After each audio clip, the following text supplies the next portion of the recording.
Can be believed, we fought from the long night until the Andals came. Because of us, Winterfell raised its first walls. When we took and burnt the castle anyway, Winterfell built more keeps, more walls, more guard towers. They expanded the granaries and larders to survive our sieges. They tended the godswood to win favor with the old gods against us. As the castle grew, more farmers and villagers flocked every winter from across the north to huddle under its walls, raising the winter town. In the spring, these villagers would find themselves marching in the Stark armies to fight against us. The greatness of Winterfell is as much our doing as the Starks.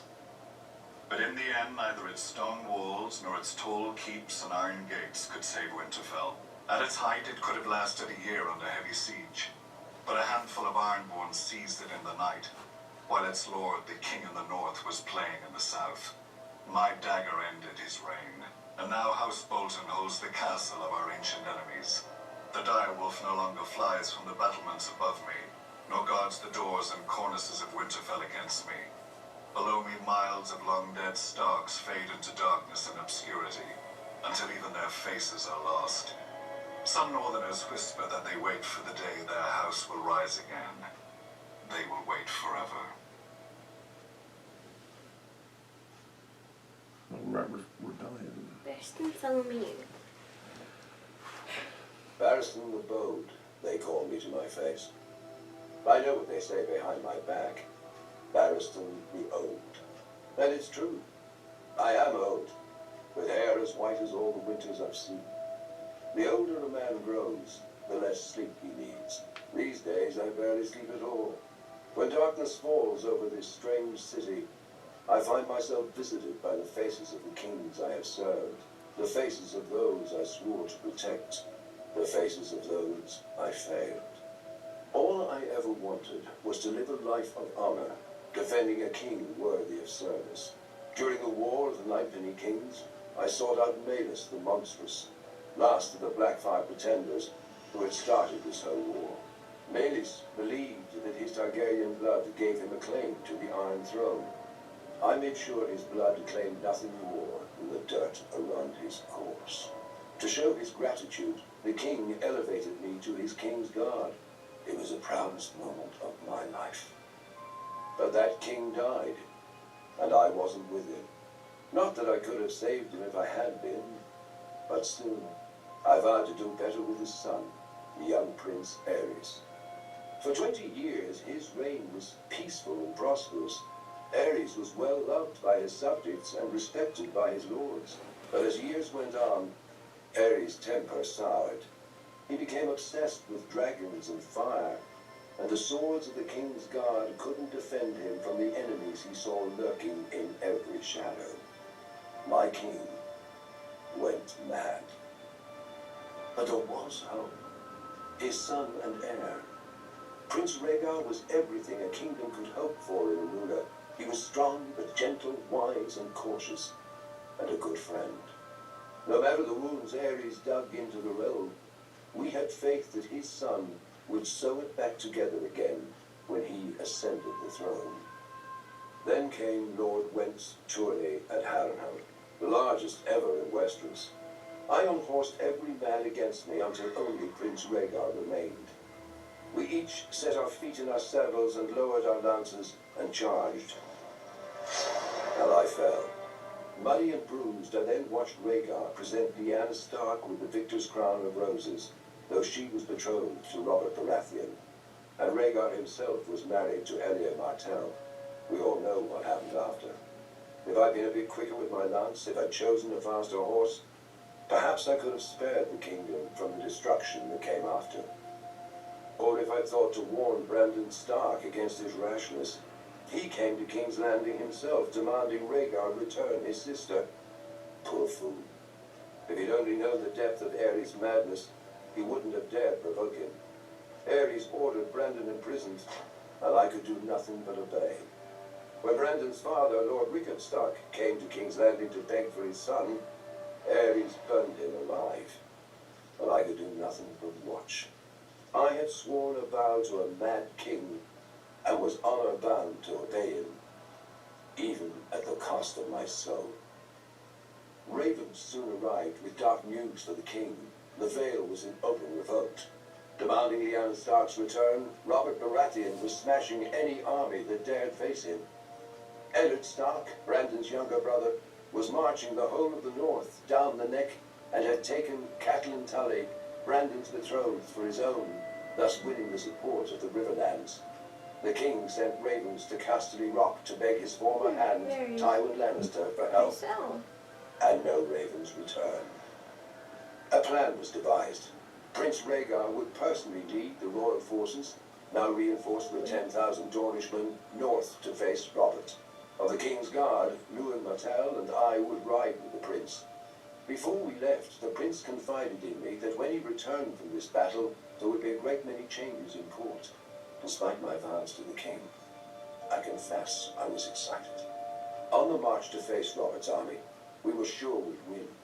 We had superior numbers, and we had Prince Rhaegar. His presence lifted the spirits of our men, and he looked every inch the king he was destined to become. But at the Trident, the gods played a cruel joke. Robert proved the Baratheon words as his army smashed through our lines. Lewin Martell was killed. I fell in combat, badly wounded, and could do nothing but watch as Robert's warhammer ended Rhaegar's glorious reign before it began, and the kingdom that would never be washed away down the Trident with his life's blood. And Robert spared me, insisting his personal maester tend to my wounds, out of respect.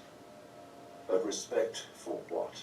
A king's guard shouldn't survive one king, let alone two, and one who should have been. I swore an oath to House Targaryen, and I failed them. All that's left of their fire is a single ember halfway across the world, surrounded by darkness. If the gods were good, I would still be young in the fullness of strength, for whatever the cost. I will not let this ember go out. This time, I will not fail.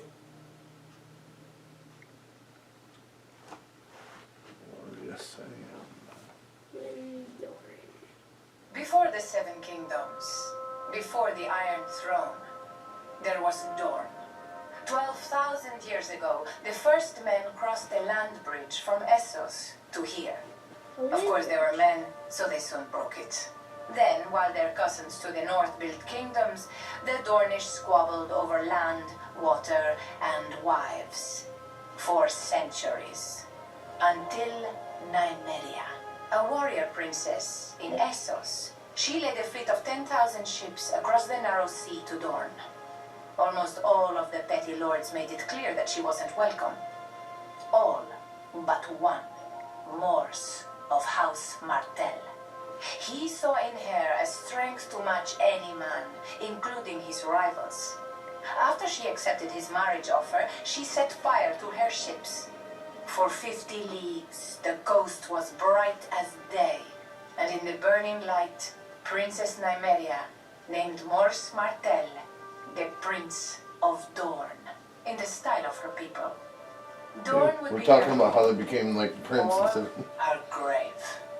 For many years, Nymeria and Mors waged war against all rivals.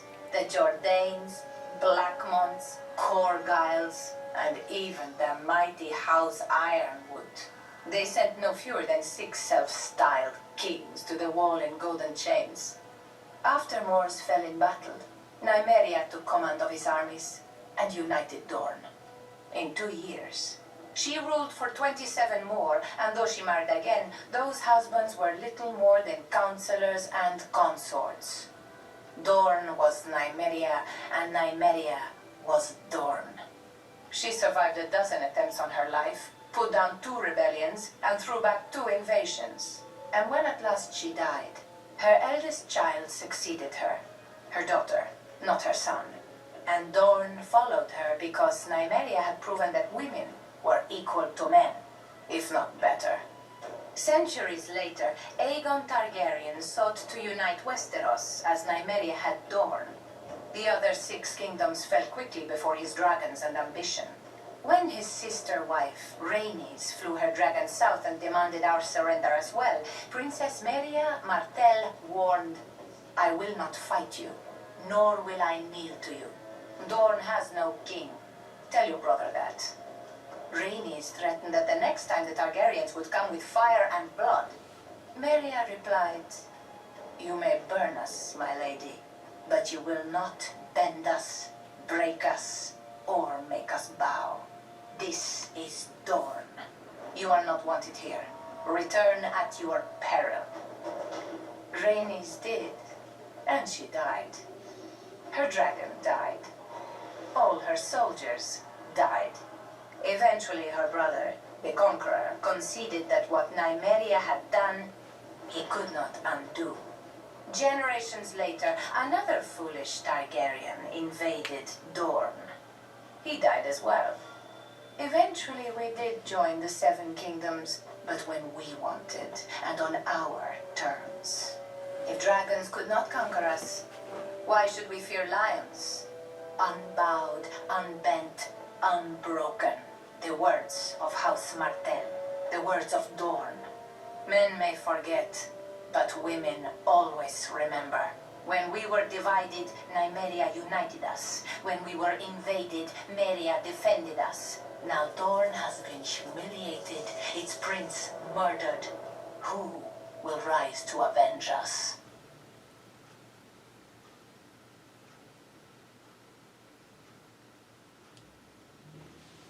Nice. The Father Your reached favorite his guy. hand into the heavens and pulled down 7 stars, and one by one he set them on the brow of Huger of the Hill to make a glowing crown. The maid brought him forth a girl as supple as willow, with eyes like deep pools, and Hugo declared that he would have her for his bride. So the mother made her fertile, and the crone foretold that she would bear the king 44 mighty sons. The warrior gave strength to their arms, whilst the smith wrought for each a suit of iron plates.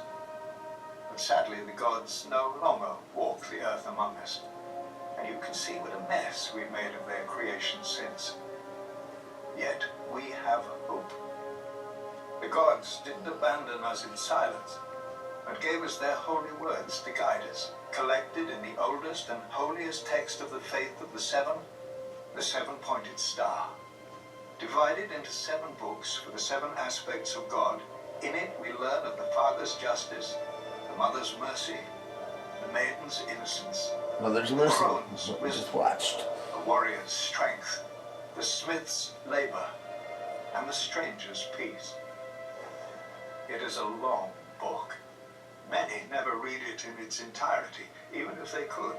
When the Andals first sailed for Westeros, filled with divine fire, every warrior carved a 7-pointed star into his body, for even that was easier than carving its namesake into his mind.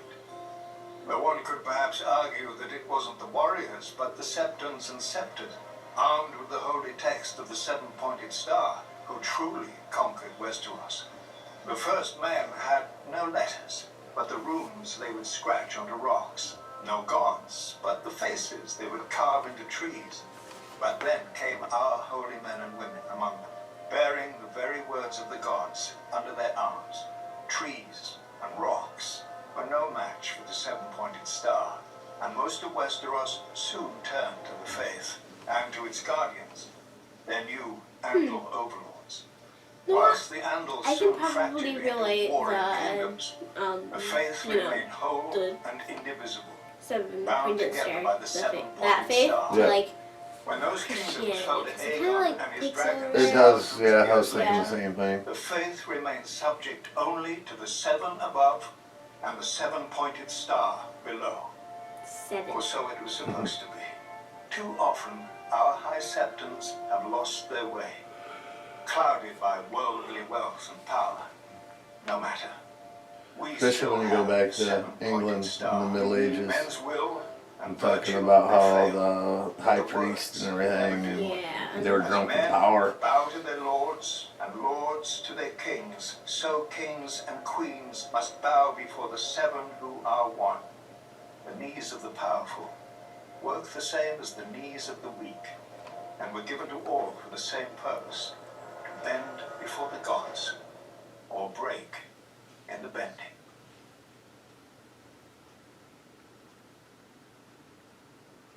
Faith Militant. Yes. Today, men know the seven as statues in the septs, but in the old days, the gods themselves walked among men. They crowned Hugo of the Hill, the first king of the Andal people, and promised him that his descendants would rule great kingdoms in a foreign continent. When the time came, the Andals carved the seven-pointed star upon their bodies and set sail for the strange land across the narrow sea, Westeros. Whilst Andal warriors battled the first men for kingdoms, Andal septons battled for souls and were received just as courteously. We don't know how many bold and pious men lost their lives, but adversity bred strength. Our purest and most righteous believers took up the sword to defend and preserve the faith from its enemies. So was born the Order of the Faith Militant.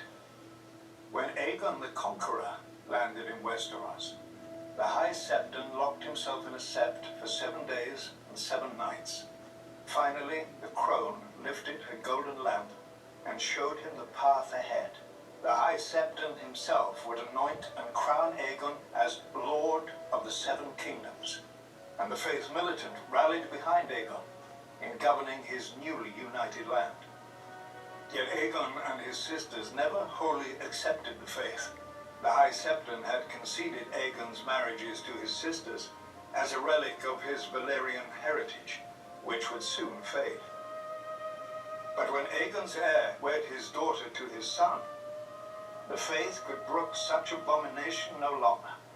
The High Septon led the denunciation of the Targaryens, and all over Westeros the Faith Militant took up their swords against the dynasty and its supporters. The Faith Militant set upon and punished the Septon who had performed the ceremony. A few of the Faith Militant's more militant members even scaled the walls of the castle and would have slain the king and his family had a knight of the king's guard not intervened. Frightened, the king fled to Dragonstone, where he soon died of cramps. And so ascended the king's younger brother, Maegor the Cruel. His first act was to challenge the Faith Militant to kill him if they believed his rule to be ungodly. To the Order's eternal credit, they accepted. Ser Daemon Morrigan proposed a trial by 7, Ser Daemon and 6 of the Faith Militant, against the king and his 6 champions. It was a contest in which the kingdom itself was at stake, and the accounts and tales are many. But at the end of it, Maegor alone lived, proving that the throne was rightfully his. He mounted the Black Dragon, Valerian, and burnt down the sept in King's Landing, while the Faith Militant were inside at morning prayers. The screams of the burning and dying men were said to echo throughout the city. Though Maegor had won the trial by 7, he demanded the complete destruction of the Faith Militant and the faith itself, if necessary. He made war upon the Order wherever he found it. Yet the Faith Militant would not surrender, raising armies of their own and turning Maegor's own lords against him. The Father's justice may not always be swift, but it is certain. One morning, Maegor was found dead on the Iron Throne.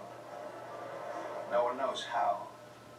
Maegor's cruelty died with him. His successor saw the wisdom of a united crown and faith, and his hand reached an accord with the High Septon. As long as the Iron Throne defended the faith would put aside its own swords and its condemnation of the Targaryens. Perhaps the High Septon felt he had no course but compromise. Outlawed and hunted for years, the Faith Militant was but a shadow of its former self. Without its own guardians, the faith would have to rely on corrupt, worldly kings and their corrupt, worldly courts. For thousands of years, the Faith Militant had stood watch over the faith. And then, its son, set. Now, after years of war and destruction, of abomination and blasphemy, none can argue that we have been walking through darkness. Perhaps the time has come when the sun must rise again.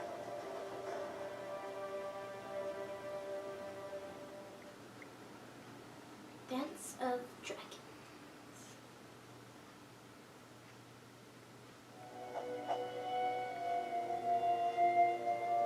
Should be a good one. The Dance of Dragons, a true telling by Grandmaster Munkin, being a history of the war of Targaryen succession between the Princess Rhaenyra and Aegon, second of his name, that nearly destroyed the realm. The Dance of the Dragons. A stupid name for a Targaryen civil war where my ancestors danced away my birthright. Before the war, House Targaryen counted 18 dragons. By the end, we had 2, and nearly as few Targaryens. They would never be as powerful or as feared again. The dance began, as many dances do, with an old man and a young girl. The queen had failed to produce a son for her king, so he anointed his daughter, the Princess Rhaenyra, as his heir. But years later, the king remarried, and his new wife, Queen Alicent of House Hightower, gave him a son. Feeble and foolish, the old king refused to change the succession. He didn't even see how his court had split into 2 rival camps of blacks and greens, after the dresses of the princess and the queen had worn to some tourney. One night, a servant found the old king had died in his sleep, and ran to inform Queen Alicent. Protocol dictated that the bells would be rung and a raven sent to Dragonstone to summon the heir, Princess Rhaenyra, for her coronation. But Alicent had other plans. Once she saw her dead husband's body, she sealed the room and had the servant thrown into the black cells to ensure his silence. At the hour of the owl, the Lord Commander of the Kingsguard, Sir Criston Cole, summoned the small council to inform them of the king's death. Sir Otto Hightower, the hand of the king and father to Queen Alicent, demanded that the succession be settled immediately.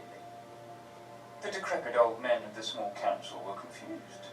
The succession was settled in their minds. The old king had forced the lords of Westeros to swear fealty to Princess Rhaenyra as his heir.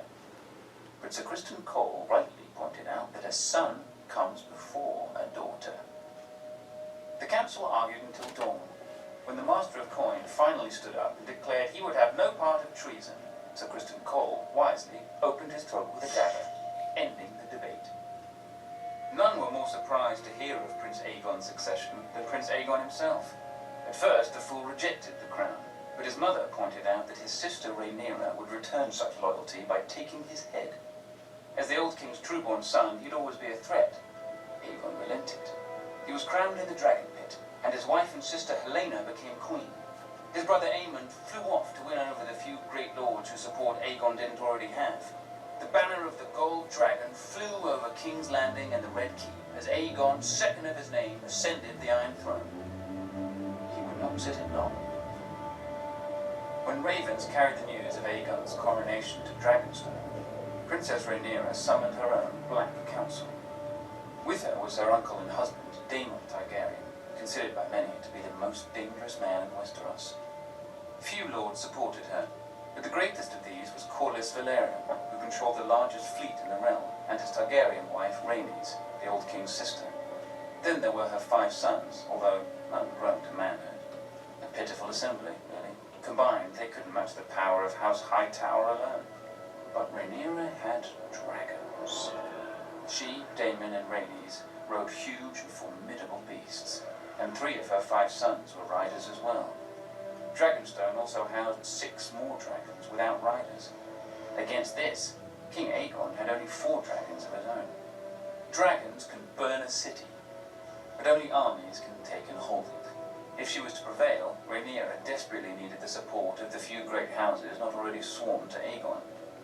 Her eldest son, Jaehaerys, flew to the Vale in the north. Her middle son, Lucerys, flew to the Stormlands.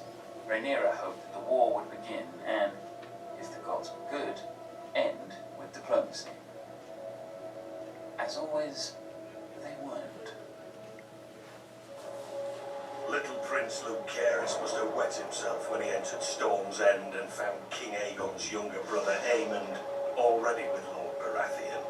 Aemon was fearsome even before he lost his eye and set a sapphire in its stead. But the princeling pleaded his mother's case. Finally, Lord Baratheon made his decision. Go on, pup, and tell the bitch your mother that the Lord of Storm's End is not a dog she can whistle up. As Aemon's false eye gleamed at him, the princeling fled the castle and mounted his young dragon, Arax. The rain fell in sheets, and great bolts of lightning lit the world bright as day. Arax was struggling to stay aloft in the gale, when a roar shook the very foundations of Storm's End. Aemon rose through the clouds, and below him the monstrous Vhagar. Vhagar was 5 times the size of Arax, and a hardened survivor of 100 battles. Vhagar caught him above Shipbreaker Bay. Watchers on the castle walls saw distant blasts of flame, and heard a shriek drown out the thunder. Prince Lucerys fell, broken, to be swallowed by the waves. With his death, the War of Ravens came to an end, and the War of Fire and Blood began. When Rhaenyra heard of her son's death, she collapsed. She considered ending the war right then, until a raven arrived from her husband, Daemon. Her son would be avenged. Whispers slithered through the taverns and back alleys of Fleabottom. 2 men were found. One was a former gold cloak, the other a rat catcher in the Red Keep who knew all his secrets. History remembers them only as blood and cheese. One night, Queen Helaena entered the royal apartments with her daughter and 2 sons to put them to bed. Without warning, Blood and Cheese burst in, daggers in hand. They told her that a debt was owed, a son for a son. Blood and Cheese demanded she choose which son would be ripped from her forever. Queen Helaena pleaded with the men to kill her instead, but they refused. Weeping, Helaena named her younger son, Maegor. Perhaps she thought the boy was too young to understand. Perhaps because the older boy was King Aegon's firstborn son and heir. You hear that, little boy? Cheese whispered to the younger son. Your mama wants you dead. Then Blood struck off the older boy's head with a single blow. When the guards burst in, they found Queen Helaena still screaming, clasping her dead son's body to her, mad with grief. The blood of their children transformed a dynastic dispute into a war of annihilation. The grief and rage of losing a child could burn down the world. Either Aegon or Rhaenyra could live at the end, but not both. Rhaenyra's forces struck yet another blow. The moment the Lord of Harrenhal saw Daemon Targaryen circling the castle on his dragon Caraxes, he struck his banners and surrendered. The Blacks now had the strongest castle in the Riverlands. Darker news still came to Aegon. Thanks to Rhaenyra's sons, Winterfell had declared for Rhaenyra, as had the Vale. Furious, Aegon dismissed his grandfather, Sir Otto, his hand, and appointed Sir Criston Cole, who swore to march on all the lords who had declared for Rhaenyra and put their castles to the torch. Cole and the royal army first marched north and laid siege to Rook's Rest, a black stronghold near Dragonstone. When their lord saw their approach, he sent a raven to Rhaenyra, begging for help. For days he watched his fields and villages burning, with no response from his queen, until one day a shadow passed over the Green Army. Rhaenyra had sent not an army, but her former mother-by-law, Rhaenys, and her dragon, Maegor. As her ancestor had done at the Field of Fire, Rhaenys gleefully began to incinerate Sir Criston's army. But Aegon had set a trap, and Rhaenys had flown right into it. As Rhaenys and Maelys blanketed Sir Criston's troops in dragon flame, 2 other dragons rose into the sky. Aemond on Vhagar, and King Aegon himself on the gleaming Sunfire. So Aemon and all dragons? Rhaenys didn't flee. They're talking about Aemon from Night's Watch, Aemon? The second son. No, they were dead by then. The dragons were dead then. Oh, yeah, yeah. One of the ancestors. Sunfire, the most Yeah, because the dragon's been dead for 300 years and Aemon wasn't that old. My bad. Trapped beneath Sunfire was the king himself. They had to use the same Broken names. and burned so bad Yes. places that his armor Third fused onto his flesh. His body survived, but his mind was given over to milk of the poppy. Maylee's had been torn to shreds, and her rider, Rhaenys, was a pile of ash. Panicked by the defeat, Rhaenyra shipped her 2 youngest sons across the narrow sea for their protection, only for her youngest to return days later, clinging to the neck of his wounded and dying dragon. He and his brother had been set upon by an enemy fleet just off Dragonstone. Defying his mother's command, Rhaenyra's eldest son and heir, Jaehaerys, mounted his dragon Vermax and flew to rescue his other brother and punish the enemy fleet. But the foolish boy let Vermax be hooked like a trout and dragged into the sea, where he soaked up even more arrows than seawater. His brother disappeared over the horizon or beneath the waves. No one could say for sure. With the loss of 4 dragons, Rhaenyra's only advantage was fading. Luckily for her, over the centuries, House Targaryen had spilled more than blood on Dragonstone. She promised gold and title to any of the Targaryen bastards who could tame the 6 unclaimed dragons on the island. These bastards were called the Dragon Seeds, though most were called Supper. And perhaps the dragons were eventually sated, or bored, but 4 of them accepted riders and were enlisted in Rhaenyra's cause. After Rook's Rest, Aemon One-Eye took command of the Greens from his crippled and poppy-addled brother. Aemon was the blood of the dragon, and dragons don't cower behind city walls. He marched the king's army north to take back Harrenhal from Rhaenyra's husband, Daemon. But when he and Criston Cole reached the castle, they found the gates open, with Daemon and all his men gone. That night they feasted their victory. Daemon had fled rather than face their wrath. But Daemon was more snake than dragon. As Aemon marched north, he'd flown Caraxes south, slithering past the Green Army over the waters of the God's Eye. One day, King's Landing looked up and saw 2 dragons circling their foul city. Daemon and Rhaenyra had come for her throne, for the city was defenseless. Aemon had taken the king's army from the city, and worse, he'd taken his dragon, Vhagar. Seeing that resistance was hopeless, the small council surrendered the city, the Queen Mother Alicent, and the broken Queen Helena. But not King Aegon. Somehow, despite his wounds and delirium, he had vanished from the city. And so Queen Rhaenyra climbed the steps and seated herself on the Iron Throne. Legend has it that as she left the hall later, blood trickled down her legs and hands, proving the Iron Throne had spurned her. Nonsense. It's a chair made of steel blades. Rhaenyra had wanted it all her life and had sacrificed 2 sons for it.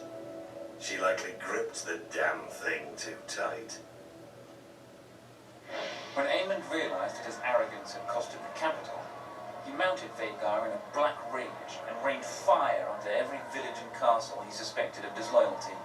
Abandoned by Aemon, Sir Criston marched the royal army back to King's Landing, intent on recapturing the city himself. Instead, he was trapped and cut to pieces by the River Lords, who had sworn to support Rhaenyra's claim. When a new army of Green Loyalists marched up from the Reach and laid siege to the city of Tumbleton, Rhaenyra sent 2 of her dragon seeds to lay waste to them. Instead, the dragon seeds proved their bastard nature and betrayed her. They burned the city, and all the black forces garrisoned within. Lucky for her, they didn't turn towards King's Landing, but whored and drank in the ruins with the Greens, who were victorious and somewhat confused. Rhaenyra now mistrusted all the dragon seeds, including the girl who rode with her husband Daemon, hunting Aemon in the Riverlands. She ordered the girl's head be sent to her, but there was a complication. As well as her dragon, the girl had taken to riding Daemon. When Daemon received the queen's order, he proclaimed it a queen's words and a whore's work. He sent the girl away at dawn, watching her and her dragon vanish into the morning mists. Then Daemon sent a challenge to his nephew Aemon, and flew to Harrenhal, alone, to wait. 14 days later, a shadow blacker than any passing cloud swept over Harrenhal. Vhagar had come at last, and on her back rode one-eyed Prince Daemon. He mocked Daemon for facing him alone. "You have lived too long, uncle." And Daemon replied, much, we agree. Then the old prince climbed stiffly onto the back of his dragon Caraxes, but neglected to fasten the chains that secured Ryder to his hand. The sun was close to setting when, as one, the two dragons leapt into the sky.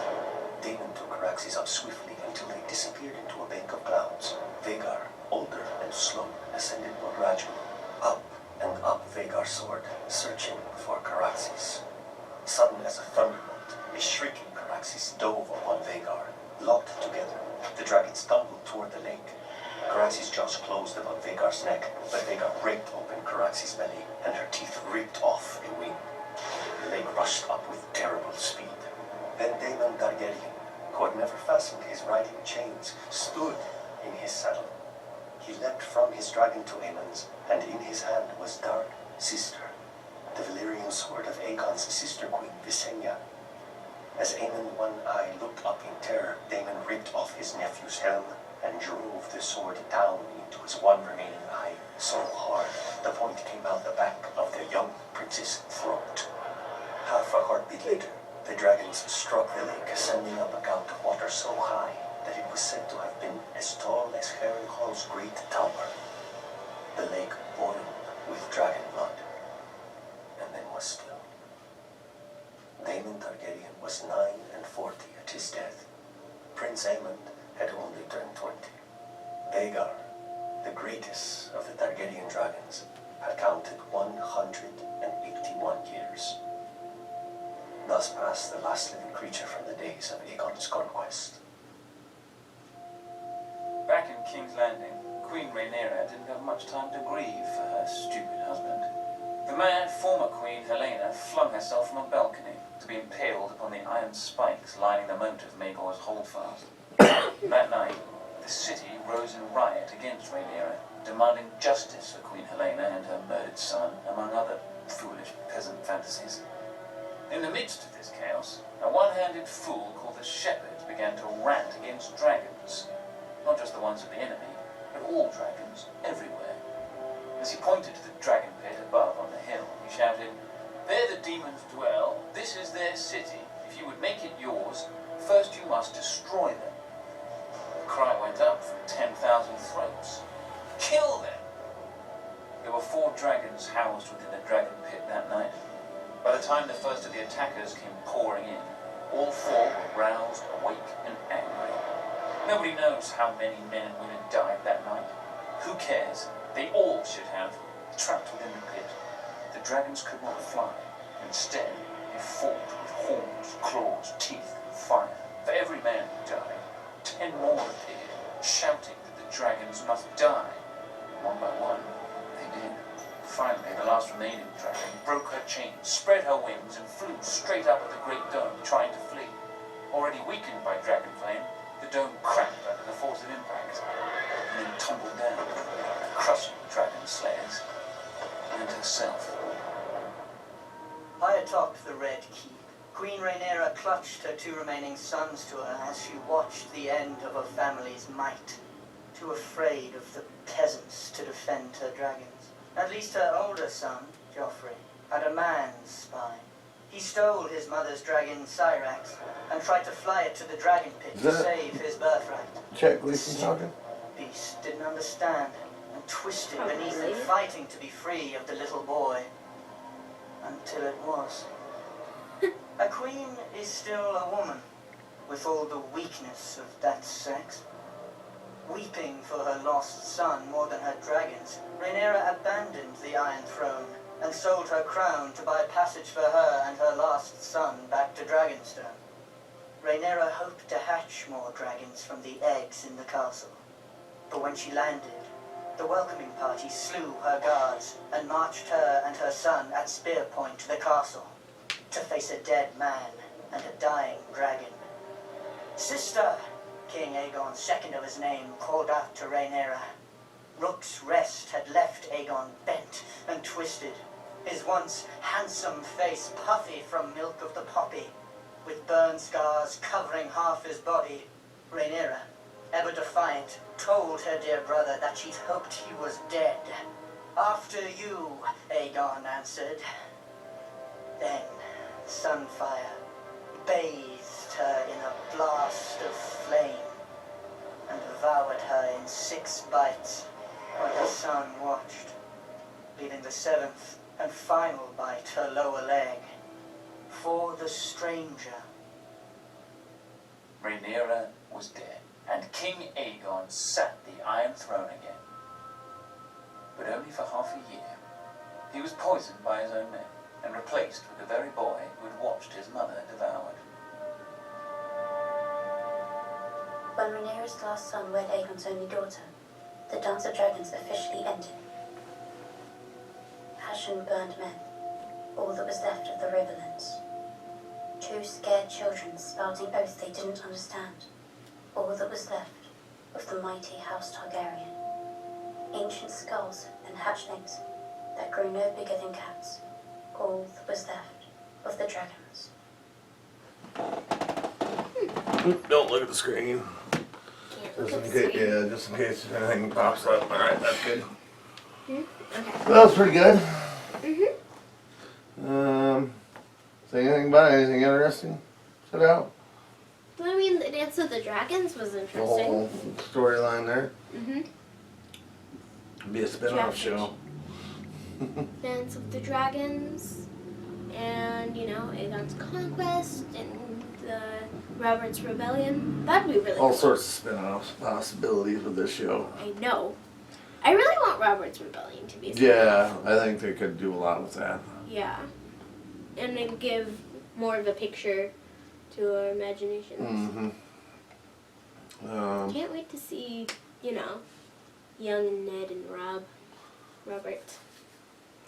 Back in their younger years. If that is one that they'll do. Well, alright. Well, that was season 5, History and Lore. Yep. Hope you enjoyed it. It's getting late. We still got a Q&A to do. What do we do in the morning? Just like Yeah, we probably could. 10. I know it.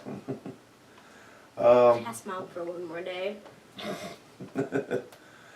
Well, alright. Well, we're going to wrap it up then.